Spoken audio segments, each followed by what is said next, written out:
Thiruvananthapuram Peroorkada police സ്റ്റേഷനിൽ വ്യാജ പരാതിയിന്മേൽ കസ്റ്റഡിയിലെടുത്ത ദലിത് യുവതിക്ക് ക്രൂരപീഡനം. മാല മോഷ്ടിച്ചു എന്ന വ്യാജ പരാതിയുടെ പേരിലാണ് നെടുമങ്ങാട് സ്വദേശി ബിന്ദുവിന് ദുരനുഭവം നേരിടേണ്ടി വന്നത്. പരാതി വ്യാജമാണെന്ന് തെളിഞ്ഞതോടെ പോലീസ് ബിന്ദുവിനെതിരെ രജിസ്റ്റർ ചെയ്തിരുന്ന എഫ്ഐആർ പിൻവലിച്ചു. ബിന്ദു നൽകിയ പരാതിയിൽ സ്റ്റേഷനിൽ ഡ്യൂട്ടിയിലുണ്ടായിരുന്ന ഉദ്യോഗസ്ഥർക്കെതിരെ ഡിജിപി അന്വേഷണം പ്രഖ്യാപിച്ചു. ബിന്ദു ജോലിക്ക് നിന്ന് വീട്ടിൽ നിന്ന് സ്വർണ്ണമാല കാണാനില്ലെന്ന് വീട്ടുടമ പരാതി നൽകിയതിനെ തുടർന്നാണ് പേരൂർക്കട പോലീസ് സ്റ്റേഷനിലെത്തിച്ച് SI ഉൾപ്പെടെയുള്ളവർ ബിന്ദുവിനോട് ക്രൂരമായി പെരുമാറിയത്. ഒരു ദിവസം സ്റ്റേഷനിൽ പട്ടിണിക്കിട്ടു, കുടിക്കാൻ വെള്ളം പോലും നൽകിയില്ല. കള്ളന്മാരെ പോലെ നാട്ടിലെത്തിച്ച് തെളിവെടുപ്പ് നടത്തി. താൻ മോഷണം നടത്തിയിട്ടില്ലെന്ന് കരഞ്ഞു പറഞ്ഞിട്ടും കേൾക്കാൻ തയ്യാറായില്ല. നേരിടേണ്ടി വന്ന ദുരനുഭവത്തെപ്പറ്റി പറയുമ്പോൾ ബിന്ദുവിന്റെ ശബ്ദമിടറുന്നു.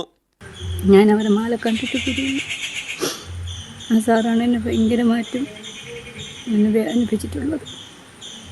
ഭയങ്കര എന്ന് പറഞ്ഞാൽ എപ്പോഴും എനിക്കത് താങ്ങാൻ കഴിയാത്തൊരവസ്ഥ.